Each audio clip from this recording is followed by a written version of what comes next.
Everyone, welcome to the UK Property Show with me, Emmanuel, here from Soft Landings UK. Thank you all for joining this evening.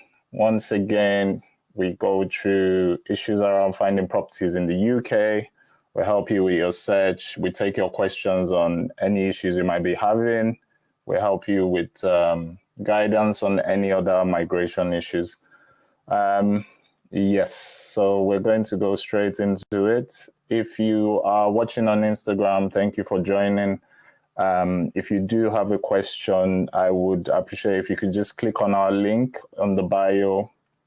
It will take you to our our YouTube page, and you can send your questions there, and we can answer those easier. Or you can send them in the messages anyway, and we will try and answer all of those. So I've just seen one message on Instagram from Fulham Far. Emmanuel and Larry, one and the same. No. Emmanuel is in the UK speaking to you now. Larry is in Lagos. So if you do call our Lagos number, you'll be speaking to Larry. Well, I'm Emmanuel, so it's nice to meet you. Seems like you're a first-time participant. Thank you for joining. So like I said, if you do have a question, kindly put it through on YouTube if you could. I'd really appreciate that. Just click on the link in the bio and it'll bring you straight to this live broadcast. Also, you can see more stuff on the screen. So it's just actually more interactive. Yes, so we are here today to talk about property search. It's our fourth show so far, so we've had quite a few. So I'm not going to go over everything we've done in the past shows because it will just be like repetition, and some of you have been following the page already. So we'll just talk briefly about a few things that people encounter as problems when they come. The first of that will be proof of income. If you're coming as a student or if you're coming as a skilled worker, then it's very different. In terms of proof of income, what you need to be thinking about is any property that you do try and get in the UK, you need to be earning 3 times of what the property's rent is per month. A lot of people don't quite understand this. So I'll just reiterate. So if your rent for the month is 1,000 and that's the property you're looking at, you need to be earning at least £3,000 a month. So that's sort of how they calculate it. And then 3,000 a month works out at 36,000 a year. So you might be coming as a student. Obviously, you won't have no proof of income. You might be coming as a skilled worker, maybe in the healthcare sector, as a teacher. A lot of times those jobs only pay somewhere between £25,000. So unless you were looking for a house sort of in the north east somewhere where rents are sort of 800, even your salary on that will not be enough. So your partner will probably need to get a job or some employment reference. And yes, that's sort of how it's calculated for everybody in the UK. So a lot of times, if you're not earning enough and you can't prove as much income as they want, even if you've come on a skilled worker route, you need a guarantor. So that means you need someone in the UK to sort of undersign your tenancy to say, okay, if you're not able to pay, they will meet up with the cost. And that's a service that we do provide. We do provide a guarantor service where we help you sign on documents to stand for you, sort of thing. Obviously, we know if you've come as a skilled worker, your dependent, your partner will eventually get a job. So how it's looked at here is your household income. So both parents or both partners, somebody might be on £2,000, the other person's on another £2,000. So that's £4,000. And that's how most people here manage to meet the requirement. It's not a lot of people or a lot of households here where there's just one partner at home not doing anything, like a full-time housewife sort of thing. Most times both parents will work, except you had a very large amount of kids where, it wasn't actually physically worth it. So that's just a bit about guarantors, proof of income. I'm going through these really quick because I've done these same topics for the last few weeks. If you need to know more about these subjects, kindly look on our YouTube page. The old live streams are there and you can watch through at your own leisure and get a bit more detail on those. Okay, so I think I've got a comment on on YouTube. So I'm just going to take that quickly. And thank you. That's from Chukudi is Giogu. Thank you so much for joining. It says, good evening, boss. I'm a first-time participant on this space. I recently got admission to Anglia Ruskin University in Essex. Can I get accommodation in that area? I want to prepare before I come. So, of course, yes, you can get accommodation in Anglia Ruskin. Just off the top of my head, that is Chelmsford. I know you've written Chelmsford, but we'll let that one go. It's Chelmsford. It is quite a tough area to get accommodation, just even from past experience where we've been searching for people. The competition there is really high. So it's good you start really early. Like I said, we've covered a lot of these topics in past streams. I do appreciate you're here from the first time. We can help you search for a property, but in England, we normally need you to be here before we can finalize. So we advise people, make sure you've got temporary accommodation planned out. So where you're coming from, the advice would be to get Airbnb for at least 3 weeks to a month.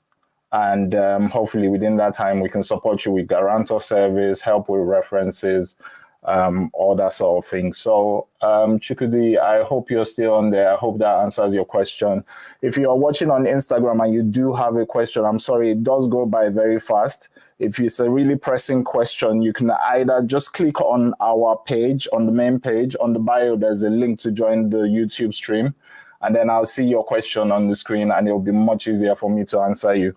Or you can send the message again because it just scrolls by really fast on Instagram. So I do appreciate a lot of you on Instagram. Please, if you have a question and I've missed it, just click on our homepage. Click on the page. You'll see the link there to join the Instagram thing on the page. Okay, so yes, Chukudi, thanks for the response. Yes, you are a first-time joiner and you appreciate what we're doing here. We appreciate you joining us. Please subscribe to the channel, follow us. Any questions? I mean, we help people with properties, but I have clients who I helped in December and they still call me up today. Like, oh, I'm buying a car. What kind of car should I get? I'm that person. I'm always here for you. If you have any sort of thing, that's the wealth of knowledge we have for staying here for a long time. We're happy to share that with you. Once you do one thing, we also are with you for life. So yes, stay connected, stay with us. If you have any sort of problems, any sort of issues, that's what we're here for. Yes. So, okay. So I'm going to go on to a few more topics which I want to cover tonight. I am aware people are sending questions on Instagram. Please, if you didn't hear me earlier, kindly click on the link in the bio. It will take you to YouTube and I'll be able to see your question there much easier. If not, just send it again and we will come back. Now, yes, on YouTube, I just have on the screen now TV licenses. Now, this is a very, last week and in previous weeks, I've talked about bills because people tend to say, oh, get me a house. I want everything to be £1,500, including bills. We can only give you a rough idea of what your bills will be. We cannot tell you what your final bill will be because obviously that depends on your usage. In the UK, if you rent a house where you have the keys to your house and it's a 1-bedroom, 2-bedroom, 3-bedroom flat, bills are not included. So you don't get bills included automatically unless it's student accommodation or if you are sharing in a house. So if you're sharing a house with 2 other people and you're single, you'll get bills included. Other than that, you are responsible for your own bills. So it is quite important that you're budgeting for the bills. You're going to have to pay electricity, gas, sometimes water, sometimes council tax. Now, council tax is debatable. If you're coming as a student, if you're single, you don't pay council tax. And if you live in a house with only students, you don't pay council tax. However, if you're coming with your partner and there's 2 of you and one is a student, you will need to pay council tax. The other partner will need to pay 75% council tax. So that's just one that shocks a lot of people. A lot of these content creators you follow don't tell you all this. Your travel agents don't tell you this. And that's what we're hoping to do so that things don't come as a shock when you get here. So that's one on bills. TV licenses. I had this question from a past client this week, and it was really interesting because they didn't understand the concept of a TV license. Now, in the UK, to watch normal television, which is BBC, not cable, not what you would call DSTV in Nigeria. What's equivalent to DSTV in Nigeria is what we call Sky here. So that's Sky, that's like satellite television. You pay your monthly subscription if you get that. If you don't have Sky, you just watch normal telly. But they charge you to watch normal television. Like if you were watching NTA in Nigeria, or even if you weren't watching, if you were watching recorded live broadcasts, like old broadcasts, all that sort of stuff, you do get charged a TV license. It's really important. I have spoken about bills in the last few weeks, and that's one I've been missing myself. So a TV license is about £170 for the year. Somewhere in that region, I think 170, 180, you can pay monthly. It works out to be about 12 or 13 pounds a month, but it's just one more thing you need to be aware of. So just for watching your normal television at home, there's a bill for that here. We call it TV license. So just in case you're part of your planning, you weren't sure, it's one more bill to consider. I have another question on YouTube, so I'm just going to take that quickly. Okay. So we've got Halima Apaila. I'm so sorry if I'm not saying that right. Do forgive me, but I will get it right. Halima Apaila. Yes, thank you so much for joining. You're here from Instagram. Thank you so much for doing that. You can see you can see your question on the screen. Like I said, it's so much more interactive if you come on YouTube. But yes, I'll take your question. You've sent a follow-up question as well. Is Hull a good place to get accommodation? And thank you. Now, Hull is one of those smaller towns where we have a lot of students going to. So we still have people from about 4 or 5 months ago looking for accommodation in Hull.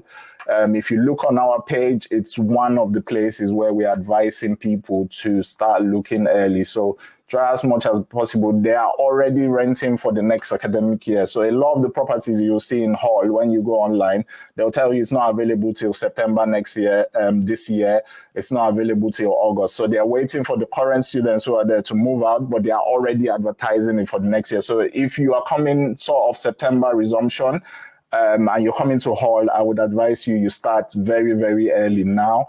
Those that are being advertised, obviously, we can get into negotiation with the things. Halima, yes, that's correct. Thank you so much. So yes, you're asking about Hull. Yes, please do get in contact. You can send us a DM on Instagram after the broadcast. You can get in contact with us on WhatsApp. The number is scrolling across the screen on YouTube. Our WhatsApp contact is also on the Instagram bio after the broadcast. So kindly get in contact with us. It's definitely one where you need to move very quick if you're coming in September. Hull is a tough area to get a place. So just another one on YouTube from Chukudi again. What is the average price range per month for a single room and a 1-bedroom flat as a student? Now, I'm just going to go back to your former response because you're looking in Chelmsford, so in Essex. So for a 1-bedroom, I would say you'd want anywhere between about 900 to 1,000 a month. And if it's in a shared apartment, you'd be paying anywhere between 500 to 700 a month. So if it's one room in a shared apartment, 500 to 700. If you want your own 1-bedroom flat, it will be somewhere between 900 and 1,000 Chikudi. I hope that answers your question. Okay, so we'll move back on to the evening stuff. So yes, if you're on Instagram and you have a question, kindly click on the link in the bio. It will take you to our YouTube broadcast and I can see your question so much easier. If not, you can just send them again. Try and see what we can see. So fun Lola Fa. I think I'm saying that wrong. Did you say I get temporary accommodation for a month upon arrival? Yes. So if you're still there, Lola, please make sure And this was the topic I was going to touch on this evening. A lot of people come with just one plan. Like, okay, I'm going to do this, that, I'm going to do it in this time, and this is going to happen. Is the property market right now is like in the midst of the perfect storm. There's not enough properties. We have a lot of pressure on the market. There's people coming from all over. You might think you can get it in 1 week. You might think, we even used to advise people before 10 days we could get you a property. It's changing every day. So currently we're telling you, make sure you're prepared to stay in temporary accommodation for up to 3 weeks or a month, because we don't want to give you the wrong impression or you're not prepared for what happens when you come here. And it comes as a shock to a lot of people that it doesn't happen straight away when you come here. So please make sure you have a plan A, plan B, and plan C. Don't go and take a loan from microfinance, and that's the last money you use to come to the country. I'm only saying that because I have clients that have done that, and you're at your last wit's end, and the Airbnb is taking your money. A lot of people don't plan enough for accommodation. We spend all our time on the visa process, all that sort of stuff, but we don't think as much as what happens when you arrive. So it is quite tough out there right now, honestly.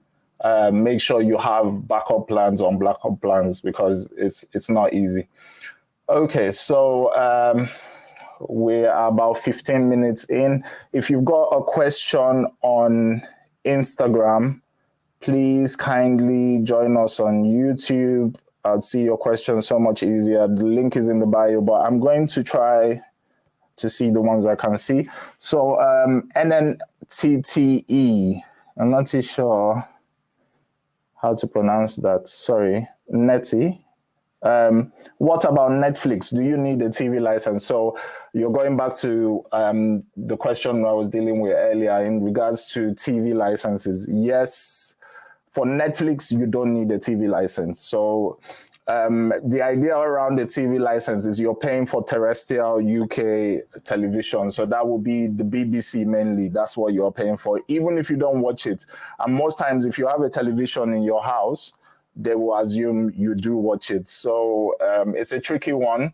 If you don't have a TV at all and you just watch Netflix on your laptop, you can get away with that without paying. But once you have a television in your house, if you go to any of the main retailers here, say Argos, the big shops that sell televisions, as soon as you're buying the telly, they'll be telling you to buy the license as well. So TV license is one that a lot of people don't think about. It's a bill we have to pay here, unfortunately. We pay to watch normal TV. It's not Sky, it's not satellite, it's not DSTV. Just for watching normal television, you have to give the government about just under £15 a month.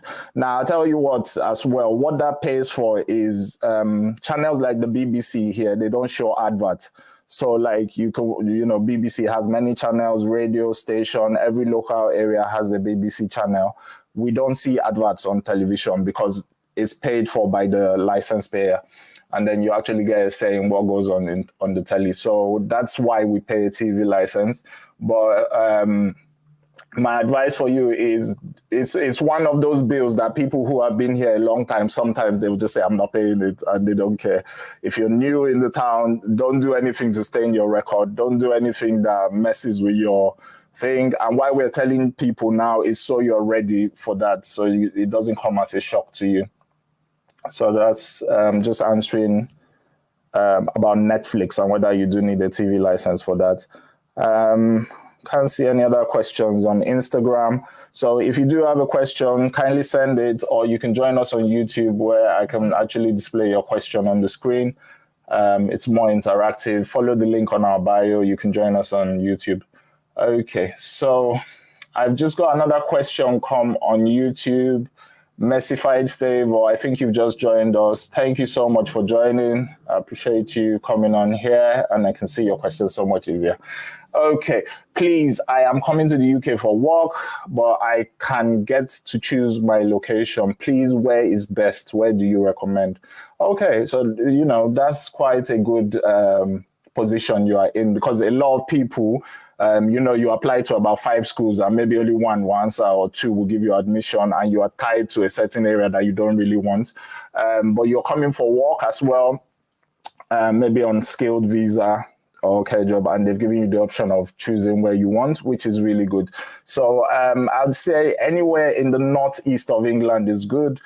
As much as I'd say northeast, don't go to remote. Don't go to places that are like villages that are very quiet, because what people tend to think now, what the travel agents tell people is, I beg your pardon, don't go to London. It's very expensive. Houses are expensive. That's true. But on the flip side, the jobs you can get in London are higher paid jobs. You can get jobs easier. There's a bigger Nigerian community you can lean on. So it's a bit of a catch-22. I'd say Manchester is a really good one. If you want a place where you can get a house very fast, go to Birmingham. Birmingham is the third largest city in the UK. It's just as, it's about the same size as Manchester, just a little bit smaller. And everything is easy in Birmingham. Houses are not so hard. The prices are rising now, but it's not too bad. Another place you can look at is Coventry. There's a big Nigerian community there. It's a town, a city. It's not as big as the rest, but it's quite on the up and coming. Coventry is a nice one for you. You can look at Leicester. You can look at Newcastle. These are places where it won't be too hard for you to find a house. You've already got a job you're coming to, so job is not too important in your particular instance. But at least certain things will be so much easier, and you'll be able to blend in, get your kids into good schools if you've got kids, all that good stuff. So yes, Messified Flavor. I do hope that answers your question. Thank you so much for joining and sending that on YouTube. Instagram, hello everyone. Please, if you do have a question, click on the link in the bio, send it to us on YouTube. It's so much easier. We can display on the screen as well. Everybody can learn and benefit from your question. It also goes by really quick, so it's hard for me to keep up with the questions on Insta. Yes, so I've got another one on YouTube, Richard Brockwong. Okay. And you are talking about jobs. Please, is it easy to get a job in Middlesbrough?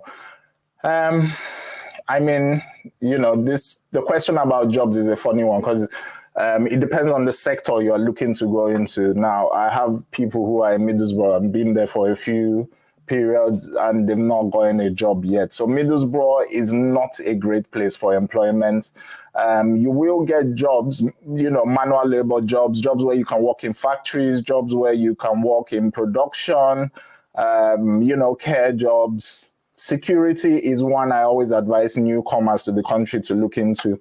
If you've not thought about it, maybe you are dependent of a student, or your partner is a skilled worker and you're the partner and you're thinking, what job do I go into?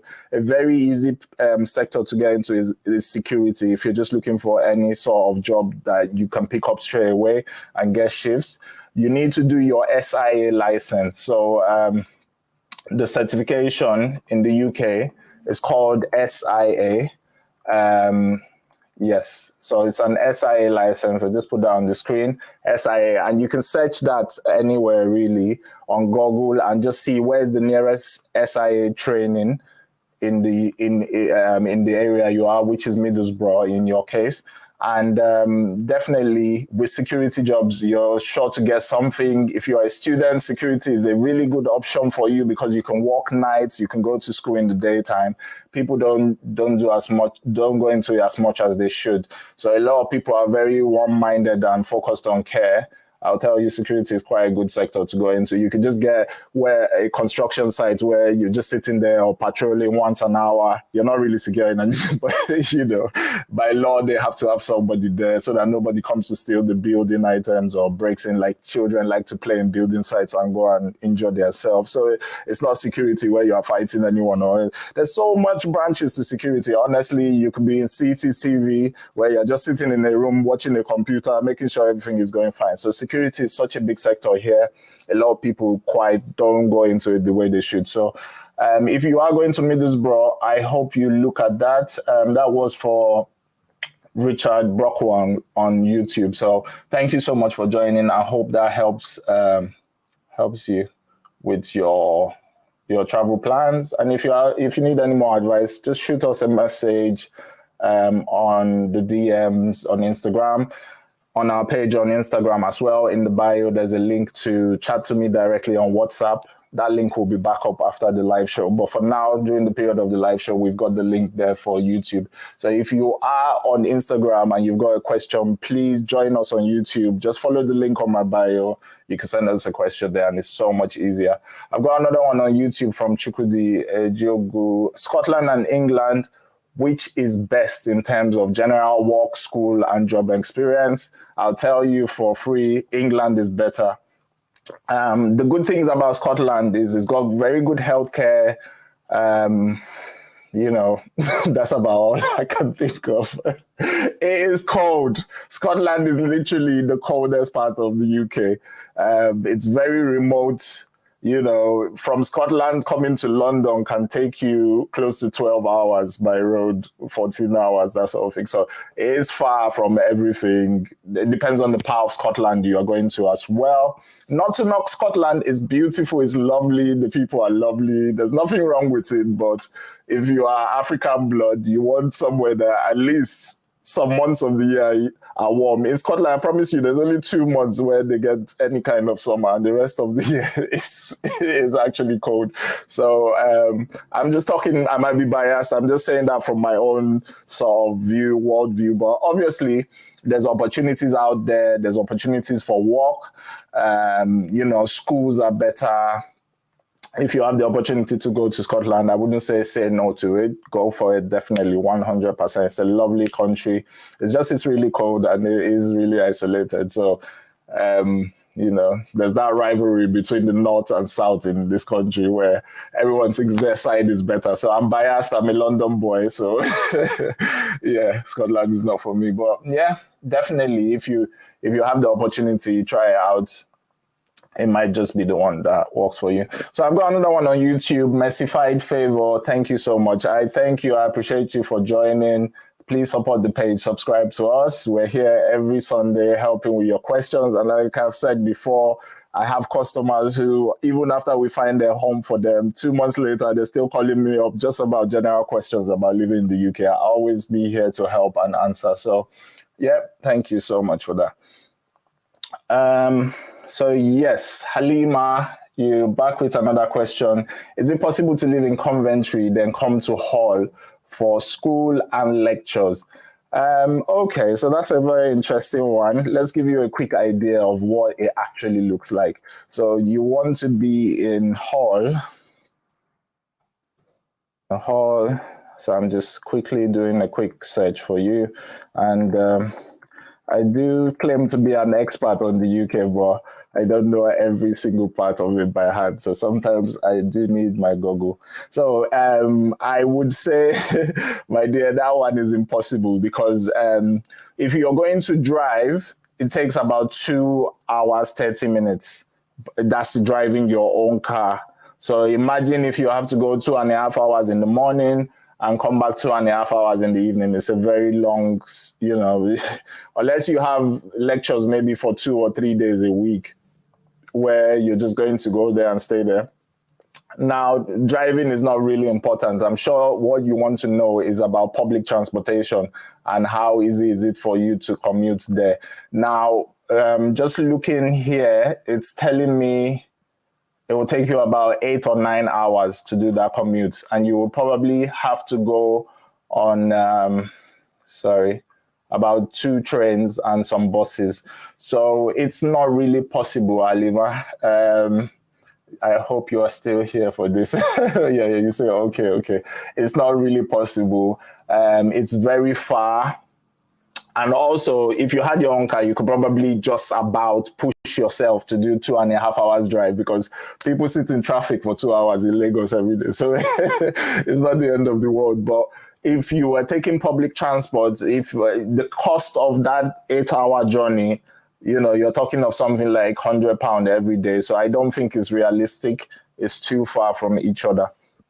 So I do hope that helps you, Halima. Yes, and you've put in a comment there. Wow, Scotland is far. Yeah, it is quite far. It's the same country, but we're actually separated by, a long distance. And people in Northern Ireland are even further because it's a separate island. So there's a sea in between us. It's one country, but they're on the other side of the sea. I have been to Ireland a few times by ferry. So yes. So I've got Chukwudi again on YouTube. How can one position himself properly to get jobs as a student, e.g. certifications? I know you talked about SIA. Are there more?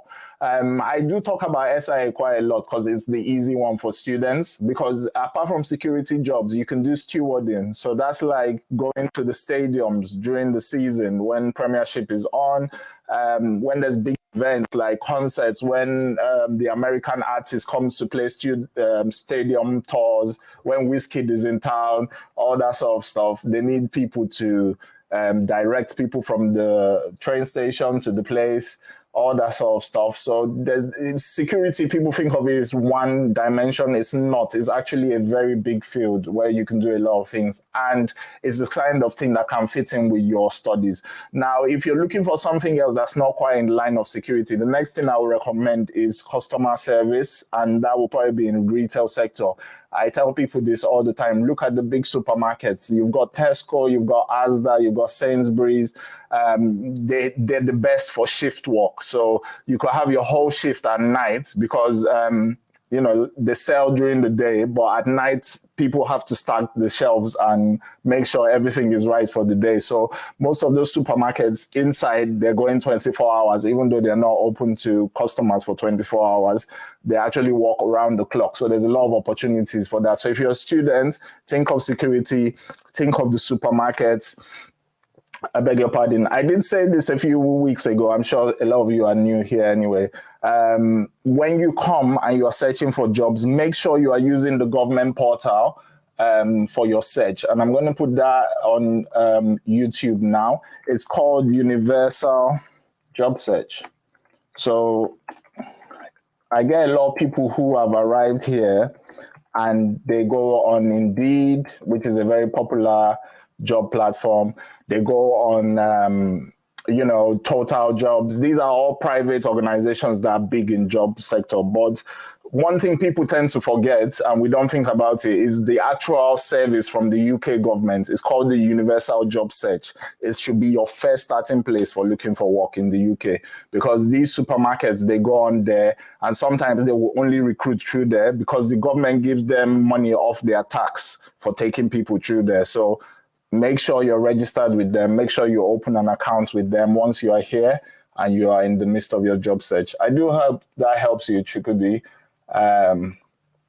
So SIA is the main certification I'll say go for. There are a few others. I was talking to someone about energy assessors. So that's another good line to look into.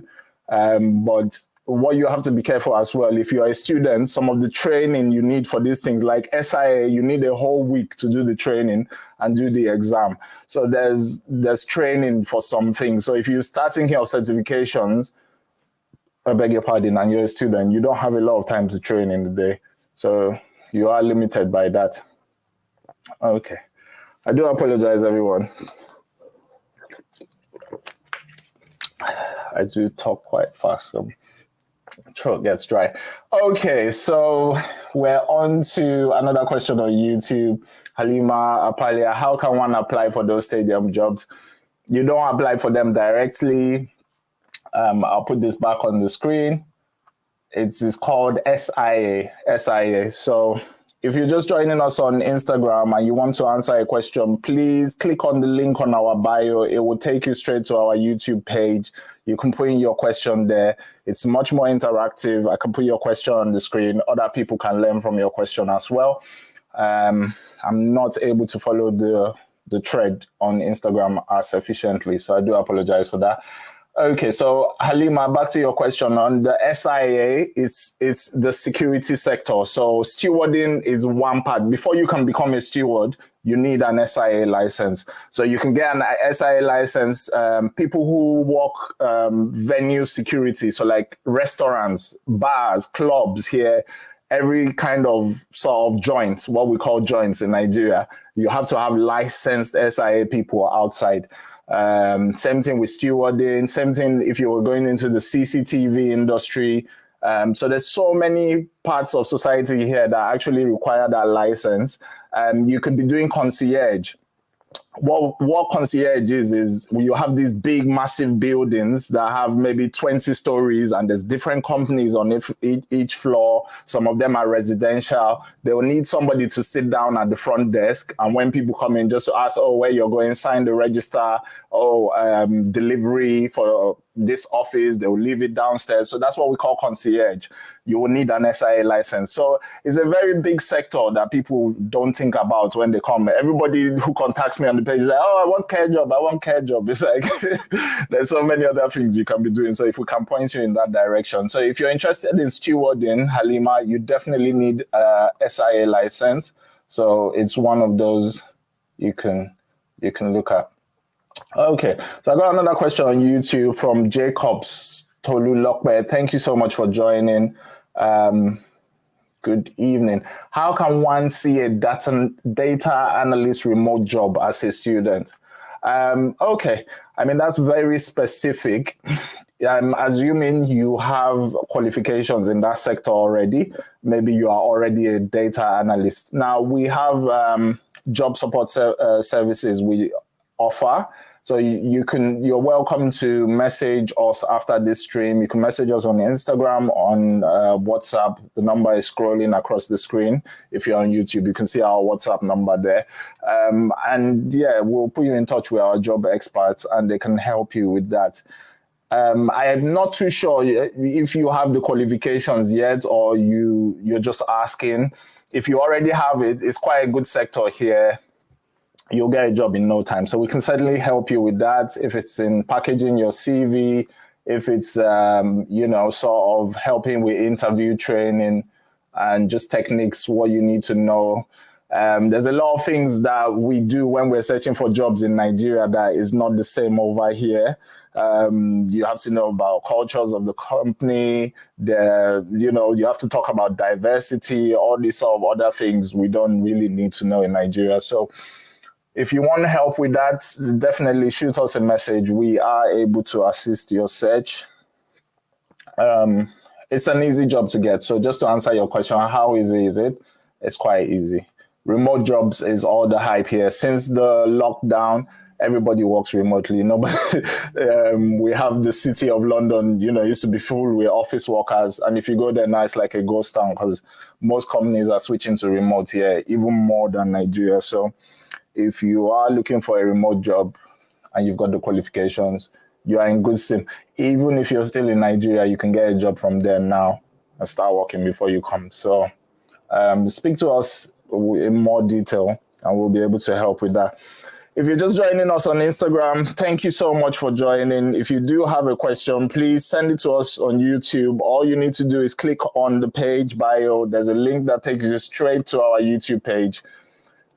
And we'll be able to take your question there. Thank you. So I've got another one from Emmanuel Nonso. My namesake. Hi there. Please, what do I need to get accommodation in Central Reading? I just started working and I need to move out of where I am.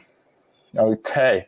So what do you need? You just started working. So that's a good thing. You've got proof of income. This is the single biggest issue why people cannot get accommodation.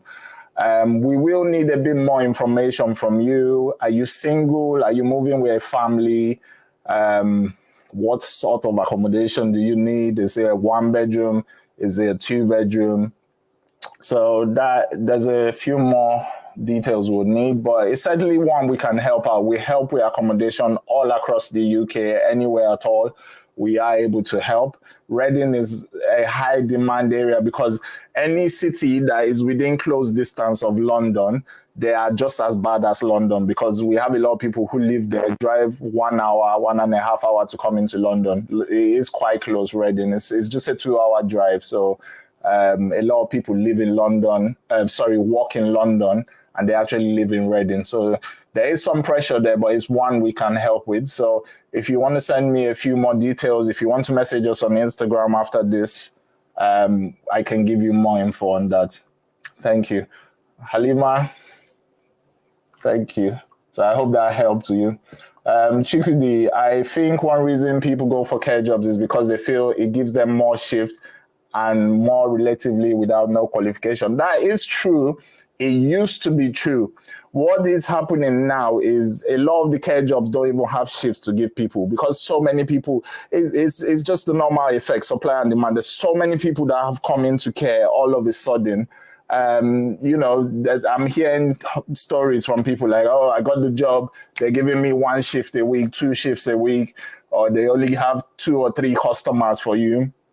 Another thing with care is you might be doing domiciliary care, which is where you move from one location to the other. So they may give you 4 locations in a day and you have to spend 30 minutes or 1 hour with each client.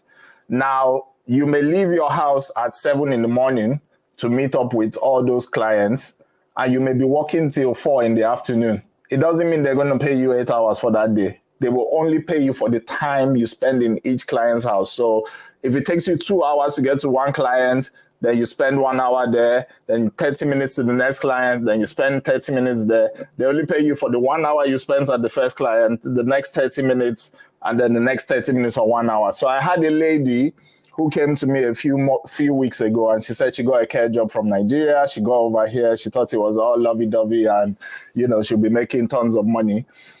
She woke up, where she was from her house to the first job was really far. The amount of time it took her to get there, she saw she was running late. She had to take Uber. Uber was like £12.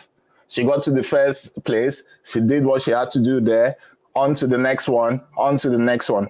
At the end of the day, she was out of her house on Sunday. And this is why I tell people, be careful where you choose. Don't go somewhere very remote. The area where she was given, no bus is there on Sunday. Or there's 1 bus an hour. So that's why she had to take an Uber, first of all. After taking the Uber, £12. Remember, they're only paying you for a couple of hours. She was out for 6 or 7 hours, got paid for 2 hours. So in essence, she used her money to do the job for them.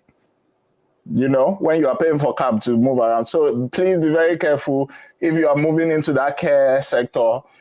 I keep telling people it's not what you should aspire to be honest. When we were in Nigeria, I remember when we were young, we used to say, oh, I'll go abroad, I'll do any job at all. There's still things to this thing. So, you need to speak to people who have been here for a long time. Another very bad thing about the UK, the sector you start in is everything is based on experience here. So if you start in care and you do care for 2 years, and after 2 years, you say, oh, I've had enough. I want to go and try something else. Everywhere you go to, they will say, what did you do last? And if you're not in their sector, they may not even give you. So everything is based on experience here. Education doesn't even count as much. If you go to a university here and there are 10 students, 1 will be British, only 1.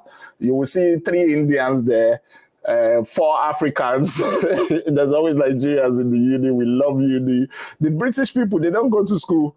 They go for their secondary school, everything. They get an apprenticeship in a company and they stay with that company, maybe British Gas, maybe Thames Water, maybe British Telecom. They learn all the skills of that job, so they know the skill of their hand, and they just continue their career like that. It's Nigerians that take, you will look at it like all the Commonwealth countries. We love university, we'll spend all our money to go to uni and have all these big degrees, and at the end of the day, you're doing care.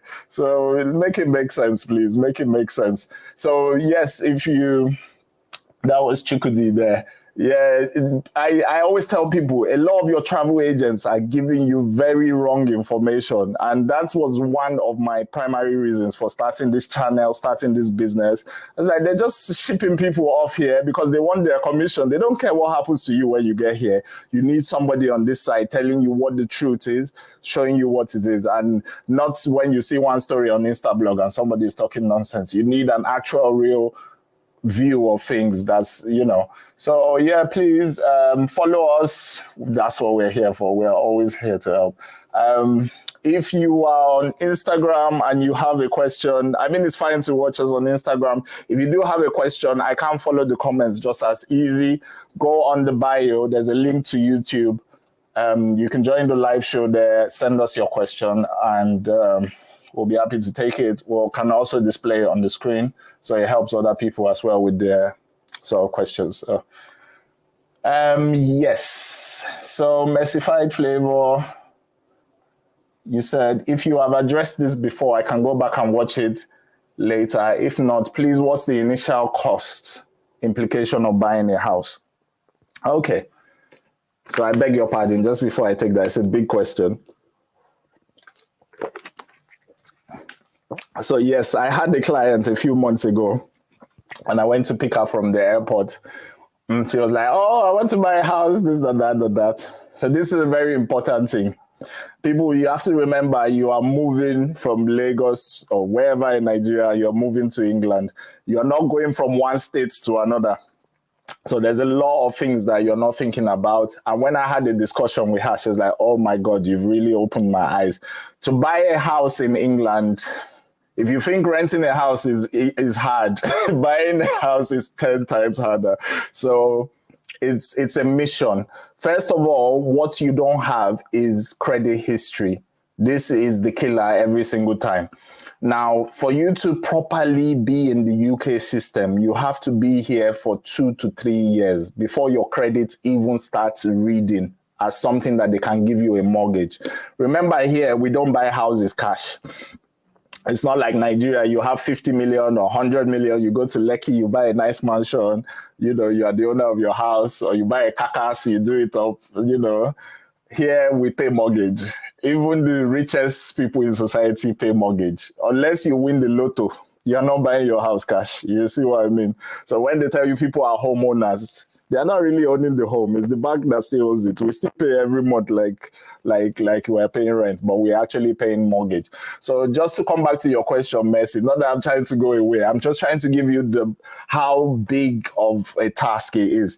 First of all, you need to come in. You need to get a job, a well-paying job. You need to save the deposit for the mortgage.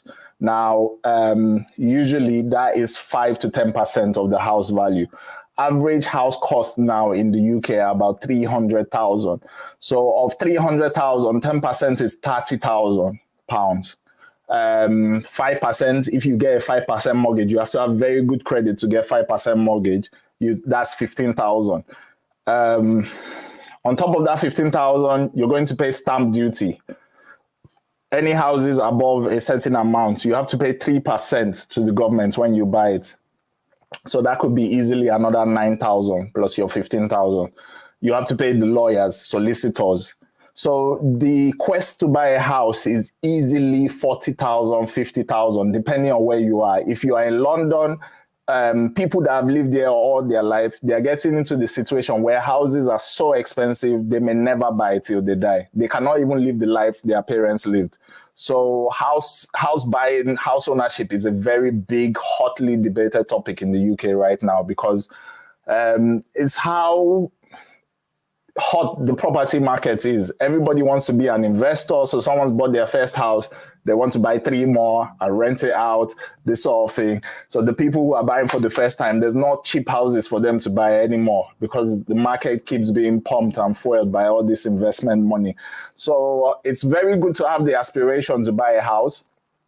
If you are just coming, put that on the back burner for now. It's a very huge mission. You can start saving for it. Another thing people don't realize is UK, it's not like Nigeria. I tell people, I want to go back and live in Nigeria. Like, I'm fed up of here. When you've been here 20 years, then you're like, oh my God, I've had enough now. Can I go back? Nigeria is a place where fortunes change easily. You know, 2 years ago, you could be doing not too great and something happens in your life. All of a sudden, you're getting contracts, you have the right people in the right places, and you're a millionaire. Same way it can all go. You can be a millionaire today and it's all gone. UK is about steady and slow. You know, you can have 5-year plan, you can have 10-year plan. And if you work towards it, that plan will come to fruition. You will see that plan through. It's just, these things don't happen very instantly. It takes time. Why I'm saying this as well, not to go off on a tangent, is a lot of us, when we get these jobs now, what you will spend every single month, you are left with very little to save for a house. That's where the country is in now. So you may be earning 2,000 a month. Your partner is earning 2,000 a month. If you have children, childcare cost is a very big thing in the UK. You know, people don't realize it. You see, if you put your children in school here, and it's 3 o'clock, and you don't go and pick your child up by 3 o'clock, the school will send you a fine. If you do it more than 2 or 3 times, you start getting, there's so many levels to society here that people in Nigeria don't realize yet. So these are things I was planning to discuss next week, but just because we've gone off on a tangent, I'm just putting that out there. So childcare, people have to pay to maybe someone to go and pick your child. And sometimes if you have 2, 3, 4 children, it gets to the point where it's not worth it for you to work anymore, because you'll be paying, about £20 an hour for childcare. How much are you earning from your job? Your job is giving you £12 per hour, but you need someone to care for your children 4 or 5 hours. And this is why I tell people, go to cities where there's a Nigerian community. Go to a place where you have a relative. So if your auntie is going to school, she can pick your child as well. If you go and put yourself in the middle of Swansea or Scotland and you say, oh, it's cheap there, is this there? Well, there's all these other little things you're not thinking about that will come back to bite you in the back. So, Mercified Flavor, I am sorry, I have gone off on the channel. I like to talk too much. So this is why I do this show, because I have an outlet to talk and talk. But yes, I hope that answers your question. You need to save a deposit to get the house, which is not very easy. You may have that money in Nigeria, which is all well and good. You will be thinking, have £30,000 in your hand before you start thinking of buying a house. And then it's not just the £30,000. You need good credit, stellar credit to buy a house. To get that as a newcomer, you need to have been here between 2 to 3 years. I have a friend who is a doctor who relocated, and he's one of the fastest people I've seen buy a house. And it took him 2.5 years. I was telling him, oh boy, it could take you 3 years or 4 years before you buy that house. He did it in 2 years because he was disciplined. Doctors earn amazing salaries. He didn't bring his family at the same time. He came himself first, this sort of thing. So for just, I don't know what your profession is, but it's a hard one. So I'll say focus on just getting in first, getting things sorted. And then, yes. Yes, hello, everyone on Instagram. If you've just joined and you have a question, thank you so much for joining. Click the link on the bio. It will bring you straight to YouTube, and I can take your questions there much easier. I hope I haven't missed anyone. Okay, so we have Jacobs Tolulokwe. So your question was about being a data analyst, and you've come back and said thank you. So thank you so much for joining the show. I hope you keep in contact and keep us involved in your plans. We can certainly help with all that stuff there. Okay, so Emmanuel Nonso, your question, you've come back with, I'm married without kids, a studio apartment. And your question was about accommodation in central Reading. You just started working and need to get out. Okay, so so there's 2 of you, so you need a studio at the very minimum, yes. Okay. Beg your pardon. So yes, definitely you can get something in Reading. We can help you with that search. If you wanted more information on that, certainly drop us a private message on Instagram, or the WhatsApp number is scrolling across the screen. Send me a WhatsApp directly and I'll talk you through what we can do with helping. That's our primary thing, is accommodation. Everything else we do is just an add-on. Yes. Okay, so I've got some requests to join the video on Instagram. I used to take requests for people to come up. I'm not going to do that today just because of the way we're broadcasting. So if you do want to join us, please join on YouTube. And yes, we'll be able to take your questions there. So, Sir, you think I missed some of your questions? Chukudi, okay. I think I answered all of them. You spoke about, okay, so just like Halima, what are the places one can live close to Anglia Ruskin that has accommodation that is really cheap? I'm thinking that's the question you say I've missed, because that's the only one I think. Oh yes, you've repeated it there. Sorry, I do tend to talk quite a lot, so I can miss some of these questions. I do apologize. Okay, so Anglia Ruskin you are after, and places that are close. So I'll have a quick gander for you on the map, and hopefully we can tell you what is good for you. Okay, so within commuting distance, Now, Anglia Ruskin has quite a few. If you're in the main Anglia Ruskin, which is close to Chelmsford, a good place, not the best, is like Colchester. Colchester is a little bit less congested than Chelmsford himself. You can look at Braintree. Braintree as well is another good one. So, Emmanuel, I hope you are still there. Chukwudi, sorry, I hope you are still there. Braintree, Colchester, these are places that are within commuting distance and good to find. They're still big enough. I mean, there's a lot of other places you see on the map, but they're probably just small villages where you'll find it really hard to rent. So if you, I'd recommend especially Braintree, if not Colchester. So I hope that helps. Okay. So Messified Favor. I keep saying flavor. Messified Favor. Thank you for coming back. Like I said, it's step by step. Let's get through the first steps. We'll be on to the second steps. But yeah, it does take a while to buy a house in the UK. Halima, wow, I see you are wild. I'm not too sure what about. Maybe it was the house question. It is a long process. Other than care jobs, this is from Emmanuel now, Nonso. What other field can one venture into that can possibly give visa sponsorship? So, I mean, teaching is the next one now where we are having a lot of pressure. If you are a qualified teacher from Nigeria, then you are in luck because they need a lot of teachers right now. If you're not and you are here already, you can go into teacher training. You can become qualified in about a year or two.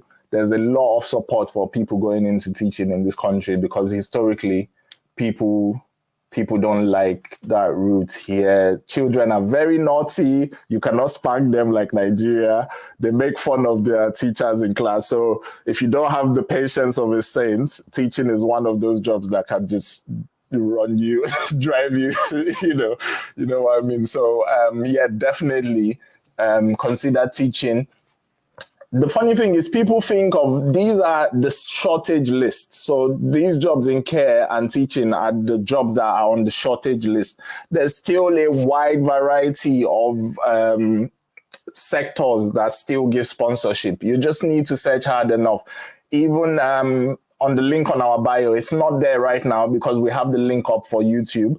But afterwards, you can look in our bio. We always advertise jobs that come with sponsorship. And sometimes you will find random jobs in just different sectors that you're not expecting. So, especially like the catering sector, sometimes they give sponsorship. Some companies that need to recruit a lot of people to work in the catering sector. Agriculture is another one. Not that I would advise you to. It is backbreaking work, but they do sponsorship as well. If you got any sort of other sort of things that's not healthcare, there's a few. We had one up recently that said audit opportunity. So it was just an opportunity to work as an auditor. So you'll be surprised. Now, another thing people don't consider a lot as well is the global talent route. So there's a different route to come to the UK if you are already in a very good job in Nigeria. Say you're an architect, say you are into IT,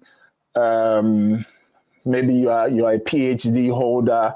There's different routes to come in. People are so focused on this shortage list, but it's actually really at the bottom of the barrel. If you see what I mean, the shortage list covers jobs that people in the UK don't want to do.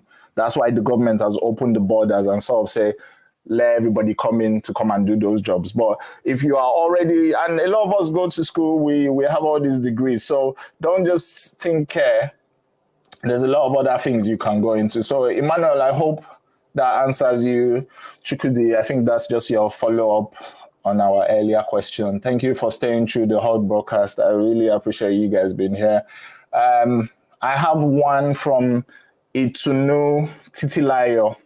And just before I go on to that, I just repeat, on Instagram, if you do have a question, please just click on our page On the bio, there's a link there to join us on YouTube. It will be really important if you send it to us in YouTube because other people can follow. We can put your question on the screen. It's very interactive. I can't follow the questions on Instagram because it goes through so quick. It scrolls through so quick. So I'll be here forever scrolling, trying to find your question.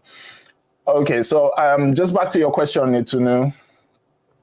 You and your husband are coming in August to Norwich, Norfolk. Can I get a shared apartment and how much?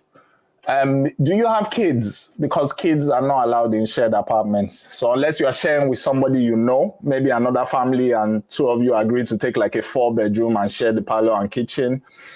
Usually shared apartments are 70% of shared apartments are for single people. You will get 20 or 30% of landlords that will take a couple.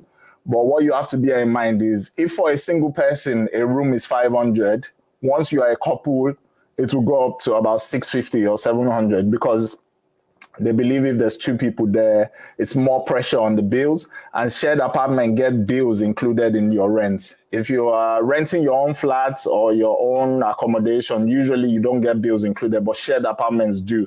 So for couples, it's normally more expensive to take a shared place. The problem, like I said, only about 20 or 30% of shared apartments allow couples. Out of every 10, you only find 2 or 3 that would take couples. Most don't want couples. So it's a good place to start. You are just, the only thing to be aware of is you are hemming yourself to a very narrow section of the market. So it might be a bit difficult to find a place, but it's certainly possible. I wouldn't discount it. If you've got no kids, it's a very viable option for you guys to start. And once you're all working and all settled in, you can move on to a 1-bedroom sort of thing. So that would be good. I beg your pardon, everyone. So we do run this session for an hour every evening, every Sunday evening. So we've come up to an hour, but I have quite a few more questions on the queue, so we will extend it for a bit. Okay, so Itunu, I hope that answers your question. We've got one for Okungbowa Henry. Okungbowa, am I saying that right? I hate it when I don't pronounce people's names right.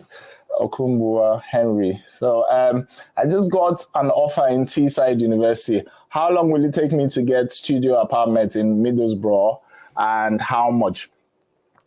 Well, you are in luck because Middlesbrough is a very cheap place to rent. In fact, it's one of the cheapest in the UK right now.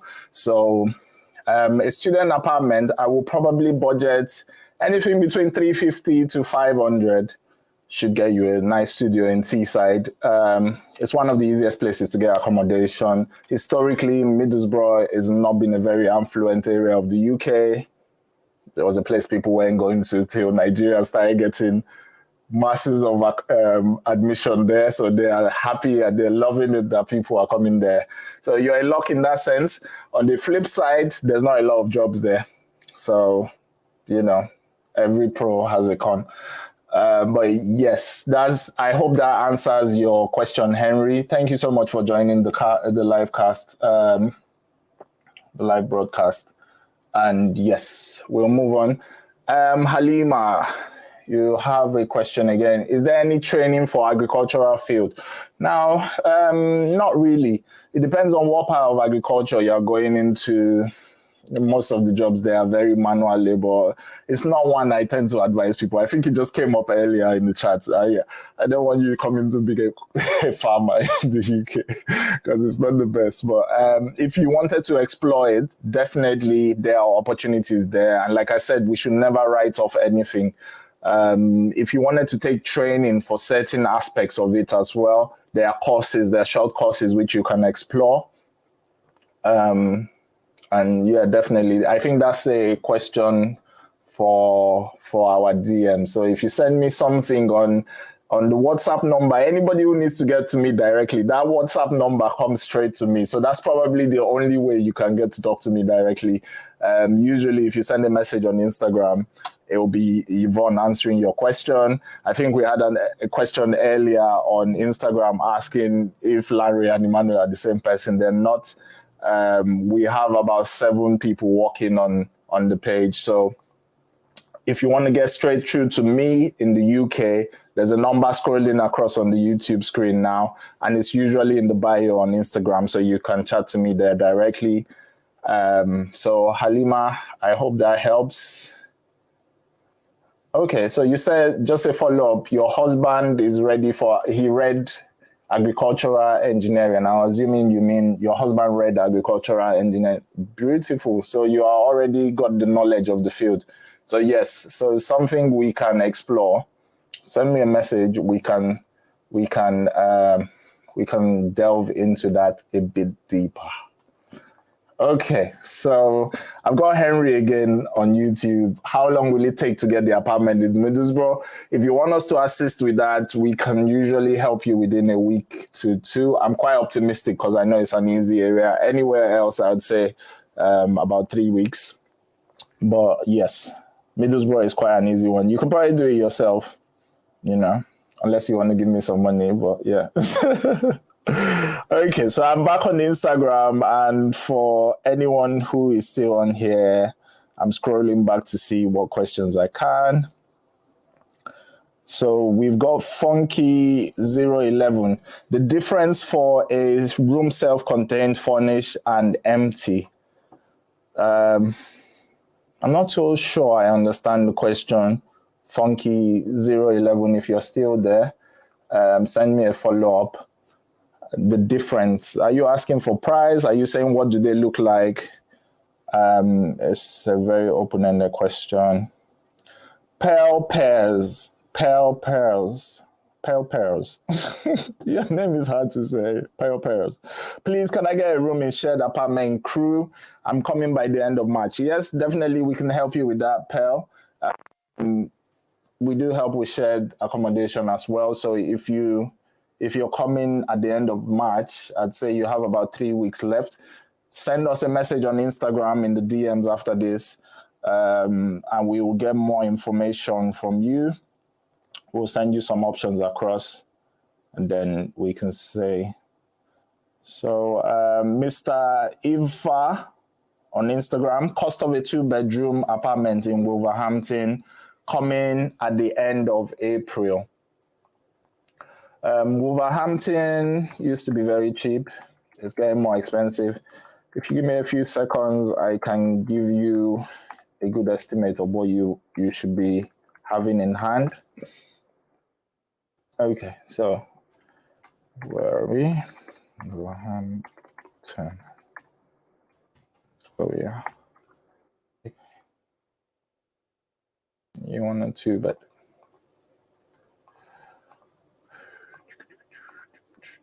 So just quickly, what's coming up? I think you will need between 650 to 800. Yeah, I'd say 700, 800, Mr. Ifa. So if you're still there, about 800 you should be targeting.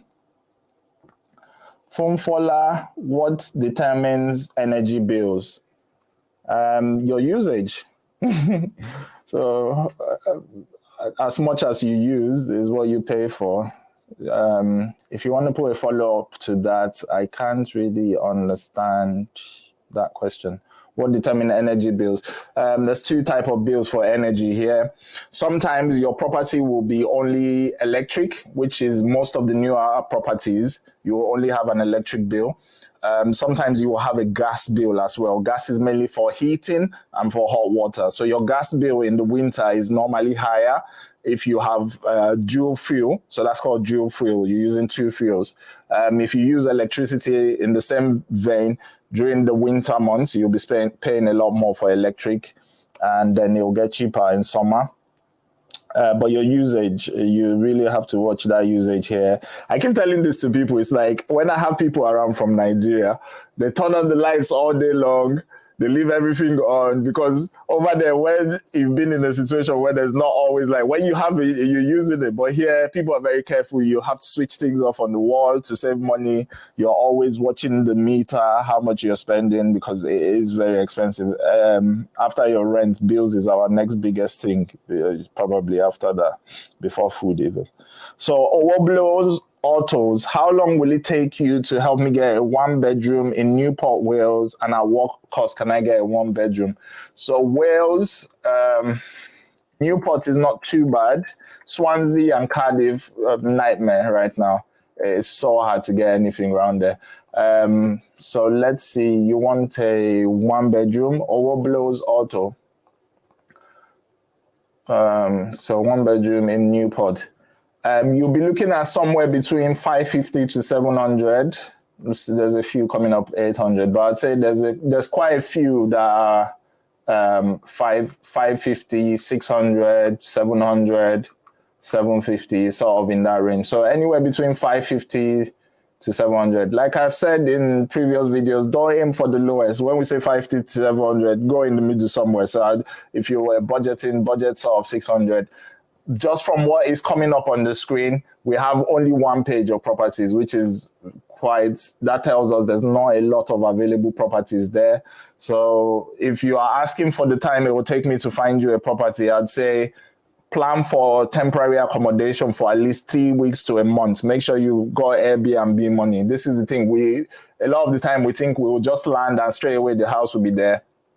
It's not like that anymore. We used to be able to do that even at the end of last year, but things are getting so much tougher. The competition is so much, so there's not a lot of properties out there.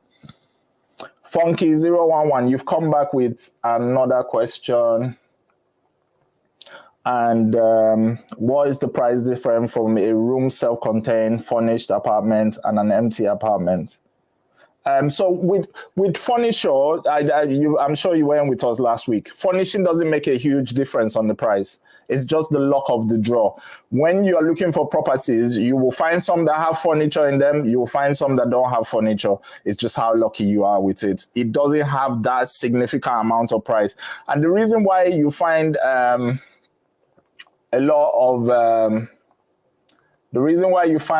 lot of unfurnished properties here is mainly because a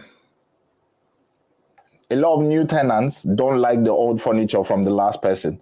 So if I was moving into somewhere new now, I don't want the old bed that I don't know what they've been doing. People can be quite nasty as well.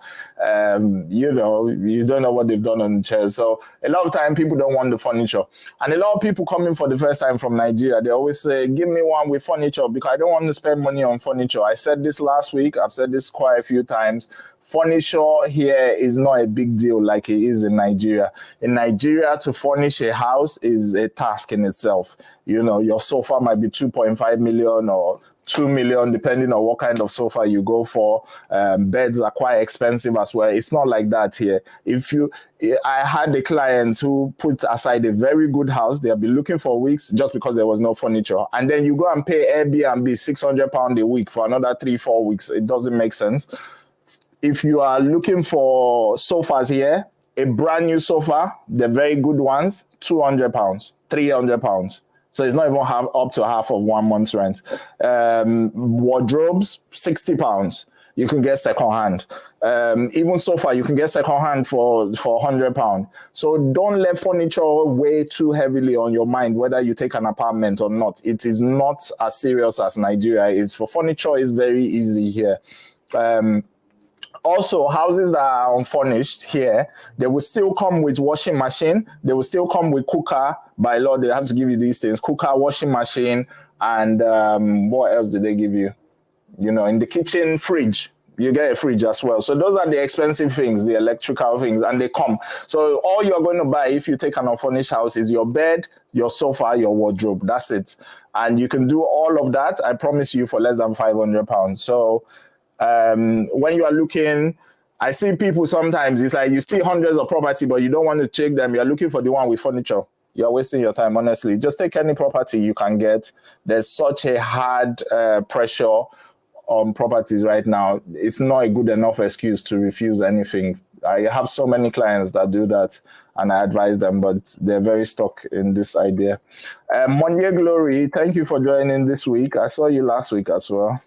Have I answered that question last week? You just like asking me. So you want the price of a 2-bedroom in Liverpool? I've got a good memory, you know. But I remember everyone who follows me. Me and my 12 followers. I'm going to the shop. What do you want? I'll get you anything. Across the ocean for my followers. So I do remember you. You want a 2-bedroom in Liverpool, Monye. I would say you should aim for, I mean, there's some for 800. There's some for up to 1,000. So, you know, somewhere between 700 to 1,000 is the average. There's some for up to 1,200. It's a very diverse market. So, yeah, it's not as clean cut as some other areas. The problem is there's a very affluent part of Liverpool by the docks and, you know, by the water side. That's very affluent, very rich. When I say affluent, these are nice areas, brand new flats, about 1,000, 1,002. If you go to the older houses that are kind of out of town, you can get things for 600, 700. So it's a very contrasting story there. I would aim midway. I'd say just aim for about 1,000 to be on the safe side. And if you get something cheaper, then you're in luck. So yes, Monye, hope that answers your question. Mr. Ifa, thank you. I'll send you a message on WhatsApp. Thank you for joining. Fun Lola Fa. Fun Lola Fa. I'm still trying to figure out how to say your name. Usage determines energy, not area. Area has a little impact on it. So electric prices, say for Scotland, are a little bit cheaper than for London. London is always the most expensive for anything in this country. So let me say per unit of electricity, in London, it might be 35p. Why somewhere else is 30p. It has a bit of impact, but not a lot. So I wouldn't really worry that much in terms of the energy. You'll still be paying quite a similar price. Send on me. Thanks for joining. Go away. Pels. Okay. Thank you. I will resend a message to you. Thank you. What's the price estimate? I don't know what price you are referring to, but do send us a message and I can give you a bit more info. Okay, so I have a few more questions on YouTube. So Instagrammers, I'm going to leave you for just a little bit, but I will come back and catch up with your questions. If you want to join us on YouTube, the link is in the bio. It's so much easier. We can put your question on the screen. Other people can learn from that. So we do hope you join on YouTube, but I will come back to your questions anyway. So we left off with Chukwudi. How much is a studio apartment in Colchester and Braintree? So, okay, so those were the areas I gave you that are close to your school. So I will give you a quick look at studios in Braintree. If you are still there with us, Chukwudi, you are looking at between 900 to 1,000. No, beg your pardon. Sorry, 2 bedrooms there. Okay, so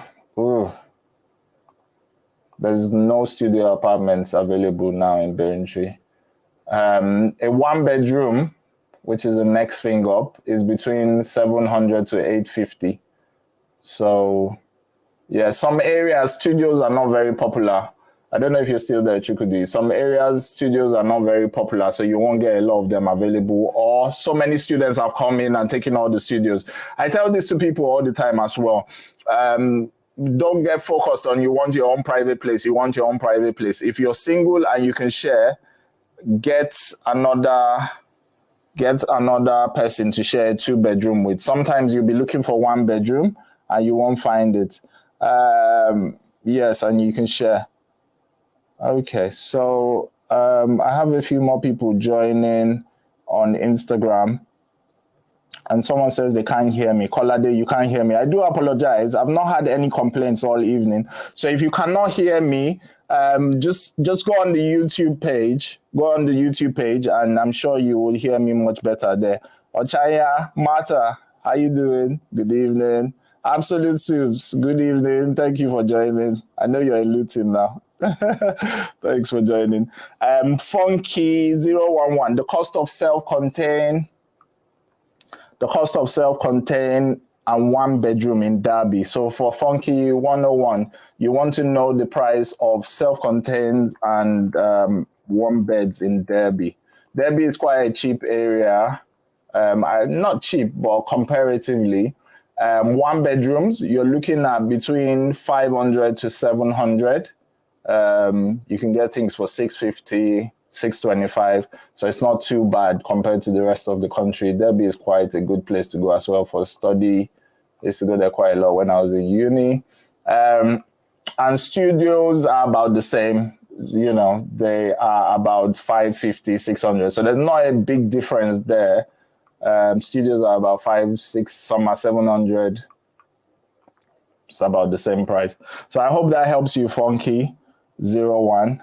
Colade, you couldn't hear me. I hope you can hear me now. I've not had any complaints all evening. I mean, people are coming through. Full of 12 followers. You know the meme, innit, where it says me and my 12 followers. That's what I was referencing there. Mowad, thank you for joining on Insta. What is the average council tax per adult? Okay, so this is an important one. I come back to this every week because I want people to be really informed on this. Council tax is not charged per individual, it's charged per household and the makeup of the household, anybody above 18. So it's one price for the house. When I say it's charged per household, it's one price for the house. If it's and council tax, it goes by bands. So you have band A, band B, band C, all the way to band H. Now, what determines the band is the cost of the house. It's a very complicated thing. I don't know if we can break it all down for you, but I'll give you my best kind of explanation. So if it's a house in a very rich area, like a mansion, you are in band A. The number of the band as it goes down from A down to H. If you are in band D, most average houses are band D, band E, that sort of thing. You depend, and the council, what we call council here is local government in Nigeria. So the local government or the local authority, they determine what the prices are for each band. So in a very long way to answer your question, they charge it per house. On average, you'll be looking at 1,200 to 1,500 for the year. And then they break that down per month. So you might be paying £80 a month all the way up to 150, 200 a month, depending on where you live. So how it relates to students.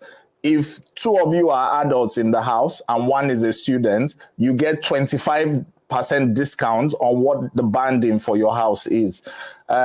If everybody is a student, like in student accommodation, and there's 3, 4 students in a big house, it's free for all of you. If there's 1 student in the house, it's free for all of you. So what people tend to do is don't register the other person on there, because it depends on who is on the tenancy agreement, who is registered on the electoral roll. That's how they determine who is living in the house. So if it's only registered to a student, it's free. If it's registered to a student and a partner, is no longer free. Then they will look at what's the price of that house for the year. If it's 1.5, you get a discount of 25% off that 1.5. So it's not done by person, it's done by household and who is in the household and who is above 18. For people who just joined, I spoke about TV licenses earlier as well. It's an important one we want to get out there. We pay here just to watch normal television, like NTA. The equivalent of NTA is BBC. And, you know, we have Sky, which is equivalent to DSTV. So, you know, if you have Sky, you can pay for Sky. It's about £50 a month. You can choose not to have Sky and just watch the normal channels. If you have a television and you're watching the normal channels, you will pay a TV license. It is normally 160 per month, per year, about 170, sorry. Okay.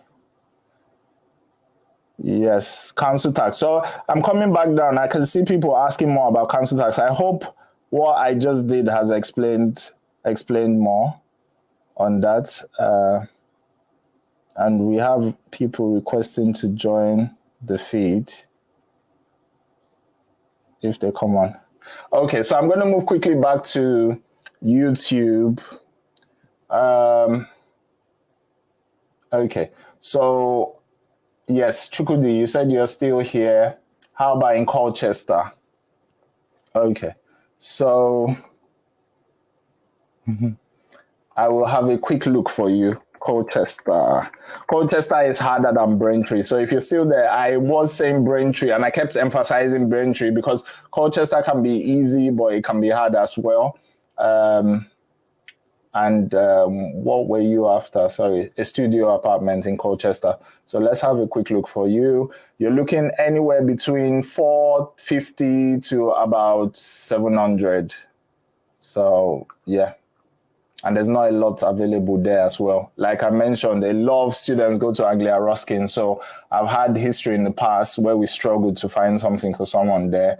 You need to start early. You need to make sure you're looking. Okay. Mowad, you say, thank you, well understood. Just wanted to confirm your thoughts. Thank you for joining. Achanya, well done. Thank you, Mata. So that's all our questions there. So back to YouTube. We've got Funky, cost for self-contained and 1 bedroom for partners. Funky, what will help us will be a location. Oh, you said Derby. So you've come back and said Derby. Thank you so much for that, because without a location, we're lost in the wind. I think I did Derby for someone just now. I think I did it for you, Funky, on Instagram, but I think you had switched over to YouTube. So that's fine. We'll take it one more time. Studios are on average about £600 in Derby. So you can get a few for 500, 550, and you can go all the way up to 700. But I would say a mid-range for about 600, and you should be sorted. I hope you are still there and got it this time, because I did it for you on Instagram, but you might have missed it. Okay, so we've got Itunu Titilai on YouTube. What's the cost of a 1 bedroom in Norwich or Norfolk? How easy is it to get? I'm sorry if I missed you earlier. I think I've seen that question, but maybe I didn't answer it. Apologies, but we'll definitely do that for you now. So you want Norwich.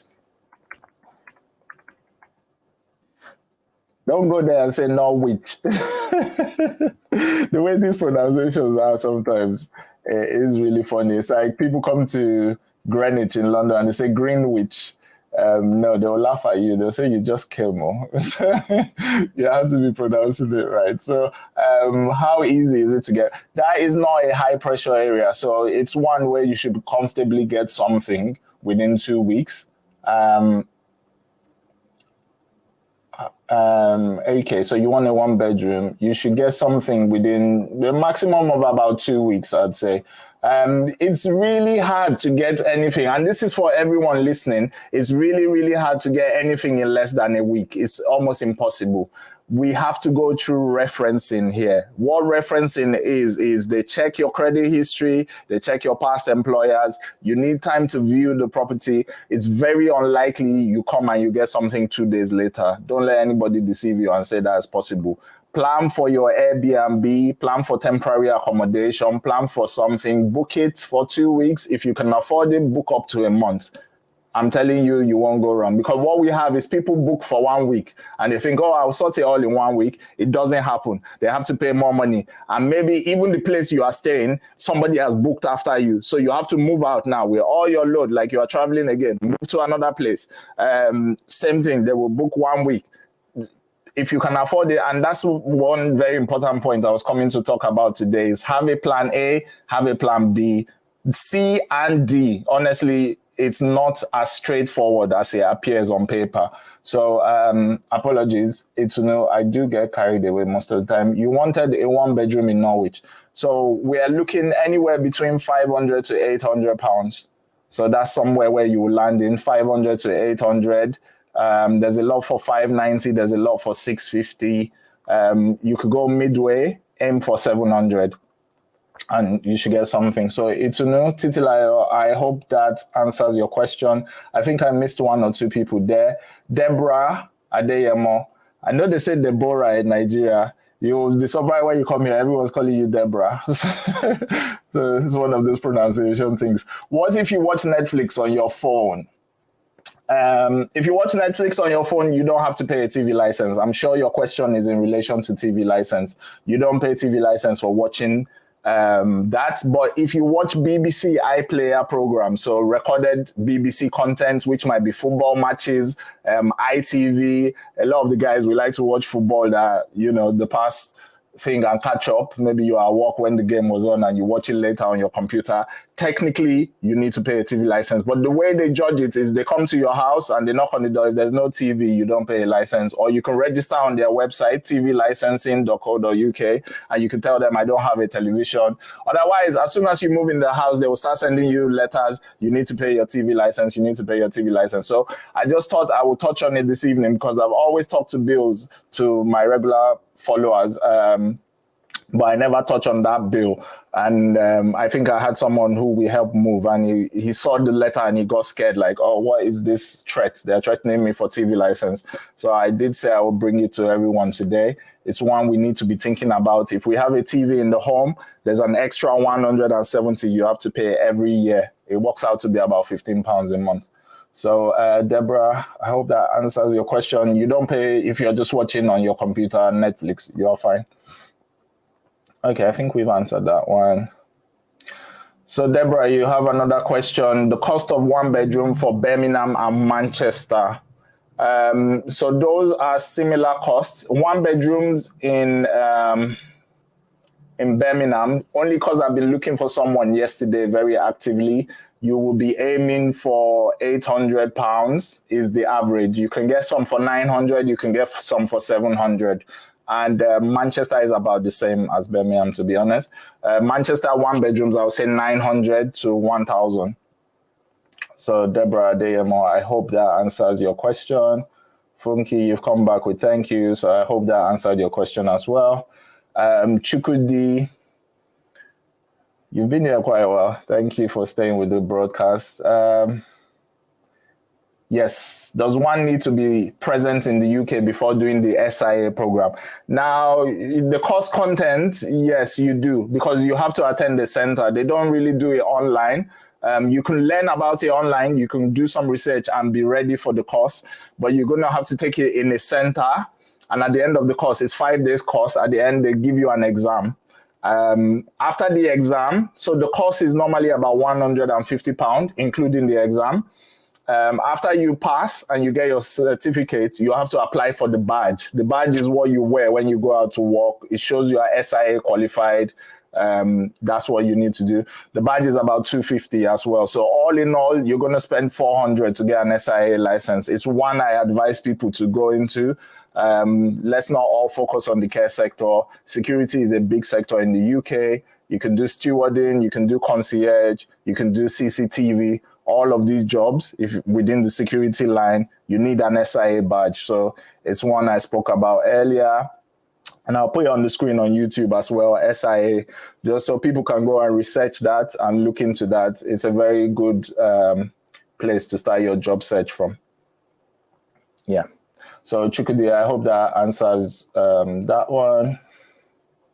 So I'm going to pop on Instagram really quickly just to see what we have missed.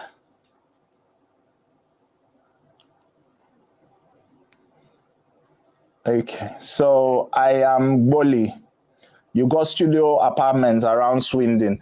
Now, the way we work, we don't usually have, like 10 properties we can show you and say, come here.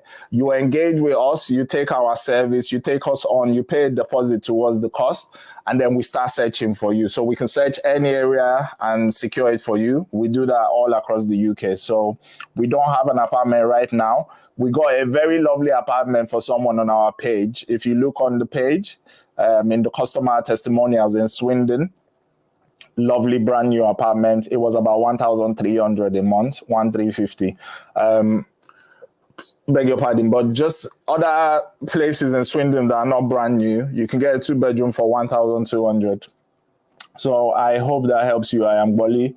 Mowad, you've come back with, for the Colchester guy, he should check Cosham, High C, or Fareham. So Chukudi, that's someone helping you out on Instagram. If you're still there, it says check out Cosham, Hillsea, and Fareham.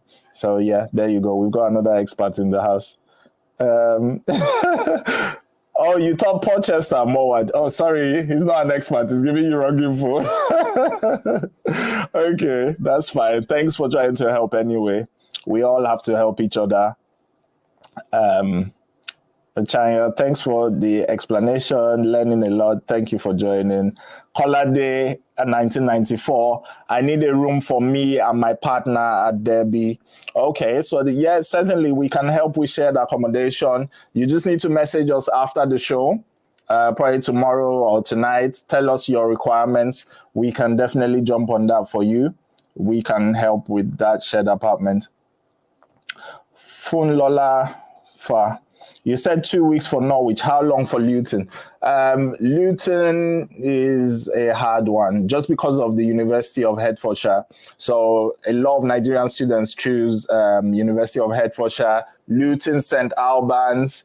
I had a childhood friend who was looking there for about 6 weeks or 8 weeks. He actually planned to bring his family and go back to Nigeria after a month. He ended up staying for 2 months, and I think he's still in town now. It's a hard place to get an accommodation just because of University of Hertfordshire. There's so many students coming for that area. Breaking down council tax is really useful. Yes, Martha. Hopefully people learn something from that. More word, bros, you know, Lio. That's what we're here to give you, undiluted truth. I'm not here to deceive you. I'm here to give the truth. So hopefully... Yes, and Mawad has come back. He said, plan for a month. You will thank him later. Please do, guys. Yes, make sure you have that planning in check. Make sure you're not just on your last legs when you do 1 or 2 weeks. Have something in reserve. You might be in temporary accommodation longer than you think. Mr. Ifa, what's the cheapest amount I can get an Airbnb in Wolverhampton for a family of 4? So we'll have a quick look for you. Okay, Airbnb you want. So we'll give you a quick gander. The problem with temporary accommodation is it just depends on how good the house looks, the decor. You know, you can get one next door that is 200, the next door will be double. So it's not like permanent accommodation where you have sort of an average you can go for. There can be huge variances, but we'll certainly see what's available for you. Wolverhampton. Another thing I need to know with temporary accommodation, dates are very important because when you have dates around like Easter or, you know, Easter is coming up in a month or two, things tend to be more crowded. You have a lot of people from out of town. They're not students. They just come to visit or family or stuff. So Mr. Ifa, I'm happy to check for you. I need some dates. If you just tell me a rough estimate, maybe end of March, early thing. China, but houses is really difficult to get these guys. Tell me about it. It is horrible out there right now. But that's why we're here to help. Sammy TP, please, what's the price range of a 1-bedroom around Kent? Also, is it easy to get? No, Kent is not easy.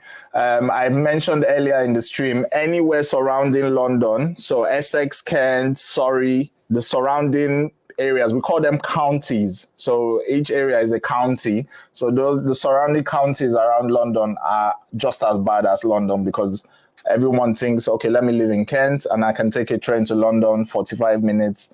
You know, the trains come centrally from all parts of Kent into London, Gillingham, Dartford, all these sort of places. So Kent is just as bad as London. It's literally London these days. It's just like Lagos and how, you know, the outskirts of Lagos have suddenly turned to Lagos. That's how it is. And on top of that, you have great transportation here. So a lot of people can just commute. So I'll have a look for you. Who was that? Sammy TP. You want a 1-bedroom in Kent. You're looking... Yeah, it depends on where you're going in Kent. So you've got Maidstone, you've got Gillingham, you've got all these, Ashford. Kent is a big area. On average, I think you should aim for between 800 to 1,000 a month, which is similar to London prices. for 1 bedroom. So I hope that helps, Sammy TP. 800 to $1,000. Mr. Ifa, you've come back with that date for us, so that's good. Oh, you haven't given us a date. Oh, early April, end of April, early May. So that's much better. We can work with that. End of April. So I'll look for the last week of April, and I'll give you a month till sort of, or 3 weeks sort of. 1, 2, 3, 4. So we'll do 3 weeks for you, because Wolverhampton is not too bad in terms of searching. And you want for family of 4. So I'm assuming 2 kids and 2 adults. So I'll just put in the ages there.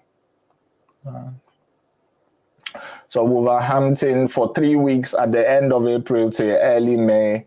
The cheapest you can get is, oh my days, that is really a lot. You can get something for about £1,200. There's only one there for that price. Everything else is £2,000, £3,000. So if I were you and you know your dates, I will get booking now, because it shows us that there's high pressure. There's only about 7 or 8 properties coming up on booking.com. I will have a look on the Airbnb for you in more detail. But if you definitely know your dates, I had the customer on the phone this morning and it was the same thing. We had a look for somewhere with him. It was £1,000. He went to church. He came back. The place was gone. The next place was 1,400. So I tell people this all the time. Nigerians, we tend to leave things to the last moment. Here, you are rewarded for acting fast. The same property, if you book it a month ago, you'll pay half of the price. If you wait till a day before, it might not be there, or you're paying a lot more. Also, one thing is with temporary accommodation, you can get hotels that are cheaper. Don't go for a hotel. If you've just come from Nigeria, you're going to be buying burgers every day for your family, buying food that they're not really used to. No pepper in your food. You can't cook. So I never advise people to go to hotels. Sometimes the hotels are cheaper, but it's just a nightmare when you are there too long. I had a family in hotel for long. The children were getting upset stomachs because they're not used to the food here. It's very rich. It's very creamy stuff. There's no pepper in the food. You want to be able to cook all the food stuff you've packed and come from Nigeria. So definitely aim for Airbnb, aim for booking.com. We can help you with those bookings if your Naira card doesn't happen. That's the service we do as well. We help people book temporary accommodation. So make sure once you know your dates, lock it in as soon as possible. Don't just wait and say, oh, I have a few more weeks to come, because the properties will just be disappearing. So, yeah, Mr. Who asked that? Was it Mr. Ifa? Yes. Please, my advice to you will be to start very soon. We can probably still get you something on Airbnb. I've just looked on booking.com. Airbnb is a bit more harder to get into, but let's have a quick gander, because from what I'm seeing, there's not a lot there for that period. So you need to act fast in your own sort of situation. You need to act quite fast. Wolverhampton, it was. Okay. Where are we? Wolverhampton.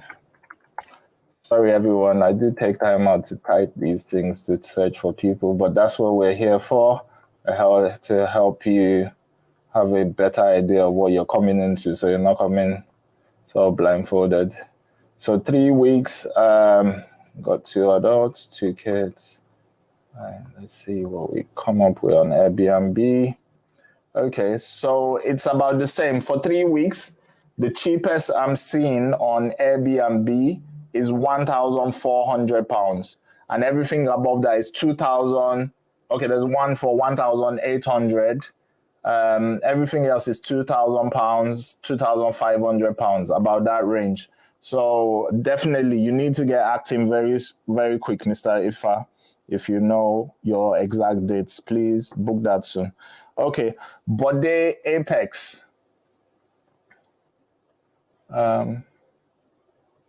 Okay, apologies. I'm just going to pop back onto YouTube. I think we've had 1 or 2 on there.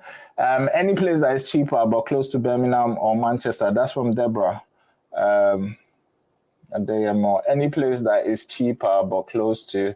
I've lost my thread now. So you want a 1-bedroom close to Birmingham or Manchester. Okay. So let's consult the map where you should be looking. I mean, I can't give you exacts in this call. You would need to follow up with us. And then we can answer things in detail if you're not sure where you're going, because it sounds like you are giving us 2 areas. So for Birmingham, Walsall is quite close. Wolverhampton is close, which is what we've just been looking at for someone else on Instagram. Those are quite close to Birmingham and not as expensive. Nuneaton. You can look at Leicester. Leicester is not terribly far from Birmingham. Coventry is very close. I spoke about that much earlier in the evening. There's a big Nigerian community in Coventry. So it's a town that is quite good to go to. You can look at Worcester. So those are the ones close to Birmingham. For Manchester, you can look at Sheffield. You can look at Leeds, Huddersfield. Bolton. Bolton, we have a very good developer we work with there, so we always have properties in Bolton available. Warrington, Stockport, these are all close to Manchester. So Deborah on YouTube, I hope that helps you with your planning. I can't give you prices for all those I've listed, but it's just to get your mind thinking about alternatives of what you can do if you're not going exactly to Birmingham or Manchester. Okay, so that's Titilayo saying thank you. And you've come back with another question. What's the average cost of Airbnb in Norwich in August? So I will search for the whole month of August since you haven't given us dates, but you want Norwich. It's always good when you ask the questions, please give me dates I can work with. Otherwise, you can be searching for 2 months' time and it's cheaper than next week. So it would lead to a very big difference in price. You want in August. So like I said, I'll search for the whole of August for you. I don't know if you're coming early August or late August. So I put in the 7th of August. We're just guessing here, which is never great, to the end of August. So that's about 3.5 weeks. I don't know how many people you have coming. That's another really important question for temporary accommodation. A temporary accommodation for one person is vastly different for a family of 5. So if you're still there, please give me a bit more info and I can probably give you something more detailed. I'm popping back on Instagram. Let's see what we've missed. So Sami TP, we answered that. We answered Mr. Ifa. Bode Apex. Please, I need a 2-bedroom for a family in Cardiff. Cardiff, very hard place to get property now. It's one of the ones we've been putting on the page for a long time. It's not the easiest to get right now. So if you are coming for September, they are already advertising the houses now for September and August in Cardiff. So you need to start thinking of what you want to do with that. I don't know when you are coming as well. If you are already in Cardiff, then you probably know what I'm talking about. I beg your pardon, everyone. Cardiff is a really, really hard place to get a property now. So speak to us in detail. We should be able to help with that. Mr. Ifa, yes, you send me a message on WhatsApp, sure, and we can get started. Nabob, good evening. Thanks for joining. I see you here every week. Thank you. But the Apex, I don't mind anywhere far from Cardiff for easy commutes for students in Cardiff, Meth, where dependents can also walk easily. 2-bedroom. It's very hard in Cardiff right now. I'll tell you that for free. Even the way you're thinking is how people have been thinking for 6 months. So all the surrounding areas are about the same. Beg your pardon. Bedford. So Funlofa, you said if Luton is tough, what about Bedford? I've not had any problems in Bedford so far. So that definitely might be one you should aim for. Bedfordshire. Yes, so even just looking at a quick search, there's a lot of properties coming up. So that indicates to us that there's not too much pressure in that area. So yeah, if you wanted an alternative to Luton and you're ready to commute, it's Milton Keynes as well. Milton Keynes hasn't been easy, but Bedford specifically, it seems like we have quite a few properties coming up. So you might be in luck. That might be a good place to aim for. I hope that helps, Funlafa. But Apex, you're in town already, so you know exactly what I mean. In Cardiff right now. In fact, I've been putting this out for a few weeks. If you are still at the point where you haven't chosen your uni, and Cardiff is one of the options, if there are other options, don't go for Cardiff now. Don't go. And the travel agents won't tell you this. The people processing the student visa, they'll say, oh, yeah, go Cardiff. It's cheaper than London. Can you live there? Is there houses for you? So this is the way they are deceiving people, and we don't like it because they just want your money to process the thing. They don't care what happens to you when you get over here. Cardiff, Swansea, I wouldn't tell my enemy to go there right now. Honestly, it's tough. There's people looking for months and months. We have 3 customers on the queue. It's not easy out there. So I wouldn't advise you to go there. Okay, so I have about 10 minutes left. We normally do this for an hour on a Sunday evening. We had quite a few questions today, so we pushed it to 2 hours.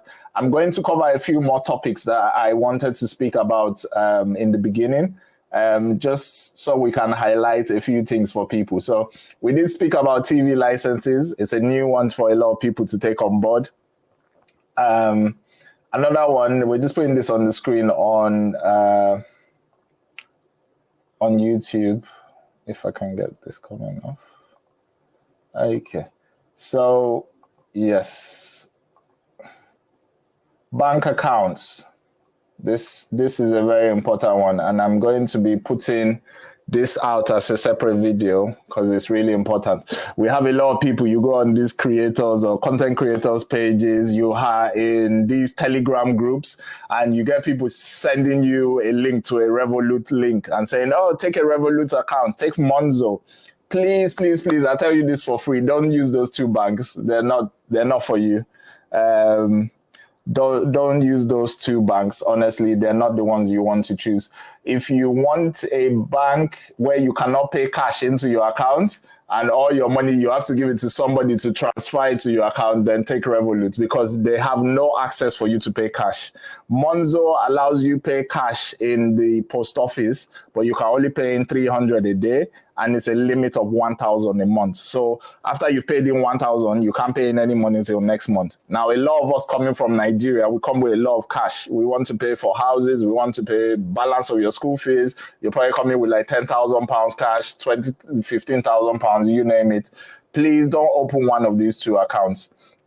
I'm going to put out a separate video. So if you do follow our channel, you will get a list of better banks where you can open easily, because what happens is the mainstream banks that are on the high street, a lot of times they don't open for new people to the country. If you've just come, they will not open an account for you because you have no credit history. They do a credit check first. So there's a list of banks we have, and I'm going to be putting that out a bit later today, probably this week. You will see that on the channel. So please don't take the temptation to take that.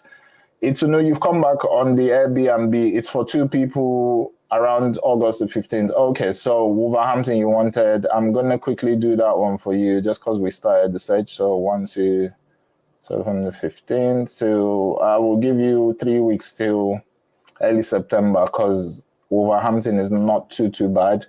It is a bit tough, but not too bad. So 2 people, so no kids there. Okay, so that's good. So for 3 weeks of Airbnb, you're looking average. The cheapest I'm seeing is 1,300, all the way to 2,000 something. So we'll keep it simple. 1,003, 1,005. It's roughly £500 a week.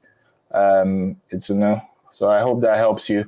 Remember, I can only see one that's 1,300. That one will be snapped up soon. So if you're going to book it, you can book it now. Book 2 weeks, book 3 weeks, get that cheap price in there. Don't wait till, I know you're coming somewhere in August, but by August, that one that we can see that is cheap, it will be gone. So make sure you get it in, get it booked now, get it off the thing. So if you want us to help with that, you can send us a message I can give you a bit more detail. Once people are committed to us and talking to us in the DMs, we do a more extensive search. I mean, we're just rushing through things because we got lots of people asking questions now. So if you want more information on that, come back to me. But the Apex, don't worry, I haven't forgotten about you. Can we get in Newport, Bristol, or any city? Yes, we probably can. I can't solve the problem right here, but like I said, send me a message. We'll definitely give you a bit more information on how we work, what our fees are, and we can start working on your search from tomorrow. So just let me know. After the search, we're not going anywhere far. We're still here for you. So don't worry about that. Funlola, you handle airport pickup? Yes, certainly we do. So any of the main airports, London, Manchester, Birmingham, wherever you land, we can assist with taxis. Sometimes people land in London and they're going further to somewhere else in the country.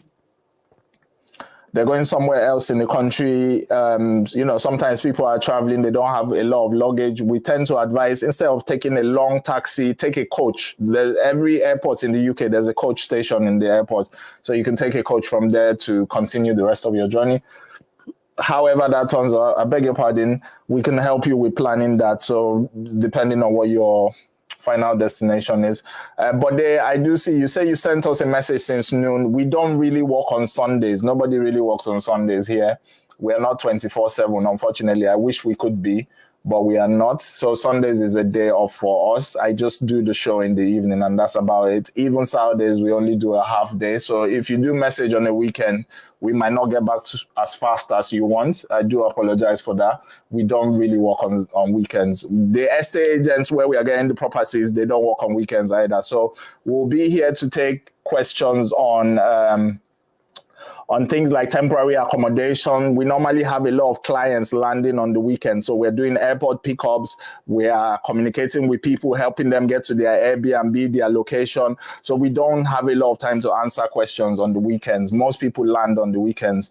I was supporting about 4 people this weekend where they would land, it doesn't matter what time of the night they land, they're calling my phone. Okay, where's the Airbnb? How do I get in? How do I get there? I can't open the door. I can't do this. We have video calls with them. So I do apologize. If you do message on a weekend, it's a very busy time for us. We're not just ignoring you, but we deal with new inquiries in the week. We are normally supporting people who we already have on our books on the weekend. So the only thing we really do that's constant on the weekend is this show. And there's still an opportunity for you to ask these questions. So I think we balance it out with that. You can still contact us. So yes. I apologize if we haven't gotten around to you. Okay, so we got Halima on YouTube, and you say, which airport is close to Hull? Okay, so that's a good one. Let's have a quick look for you. Okay. So I think Leeds will be the closest one. There's an airport in Leeds. Leeds Bradford Airport is called.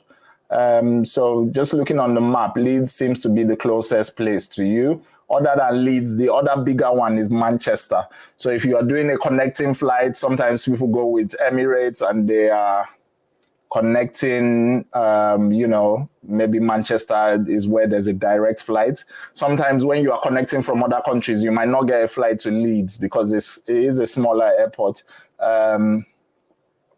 So yes, I would, if there's Leeds Bradford, that's the closest one in terms of distance. But in terms of connectivity, the one where you're going to get a lot of airlines that connect to will be Manchester. So yeah, Halima, I hope that helps. You say for someone going to Hull. So yeah, that's the same question. I hope that helps. It's not Wolverhampton, it's Norwich. My apologies. Yeah, Norwich. That's what I searched. That's the last search I have done. So whatever prices I gave you, that was for Norwich on Airbnb. So it's still in my search history. The lowest I've seen is about 1,003 there. Everything else is significantly more expensive. So I would get booking that as soon as possible. Apologies if I said Wolverhampton, but I actually did search Norwich, so it is. I'm going to pop onto Instagram quickly just to see. So Bode will be in contact. Deola G, please, is Southampton a good place to live and work? It is a good place to live. It certainly is. It's lovely. It's coastal, so it's all by the water. There's boats, if that's your thing. A lot of Nigerians say like water. For UK people, is that place where they go off to and have a bit of chill out. But in terms of work, there's work there as well, so I wouldn't be put off. Orimiri Ima, thank you for joining. Good evening. That's one of my clients I helped in Portsmouth. We had such a good relationship from there. Who else do we have? Bode Pex, just heard about you today and dropped messages. I'll be following up tomorrow. Thank you so much. Yes, like I said, we don't do a lot on Sundays. We're supporting clients who we already have, who are landing. But send us a message. We will surely get back. We're not ignoring you. It's just the way we are structured. And like I said, the estate agents here, they don't open on the weekend. So it's not like we can do any active searching for you. It's just mainly people who are landing we help on the weekends. Okay, so I think we've covered all the questions, even as we just come up to the hour. I'm aware it's 11 o'clock over there. It's 10 o'clock here. And thank you everyone for joining. It's been a lovely session, very eye-opening. I had a few other topics I wanted to touch on, but I think we'll save those for next week. But like I said, think of the sort of bank account you're going to open. Don't go for a Revolut. Don't go for a Monzo. I will be giving more information on the page, so do stay tuned. Please subscribe to our YouTube channel. It's so much easier to take your questions there. And it's very interactive. We can put your question on the screen. It can help other people. Some people are shy. They don't ask questions. They just sit in the background and listen. So yes, definitely, please follow us on Instagram. It's the same page name. We're on all platforms. We're on Twitter. We're on LinkedIn. We're on Insta. We're on, where else are we? We're on TikTok. I start to lose count now. We're everywhere. And we're not going anywhere. We're here to support your Jackpot journey. We're here to give you the truths, plain truths, nothing but the truths. We won't deceive you. We're not here just to take your money. We'll tell it to you how it is so you don't get any surprises on arrival. Thank you so much, everyone, for joining me. If I didn't get to your question, I do apologize. I have been talking for 2 hours, so it does start to take a toll, and we do have a few people to deal with as well. Send me a question in the DMs. We'll definitely get back to you. I do this every Sunday evening. Join me again next week, and thank you so much once again. Bye.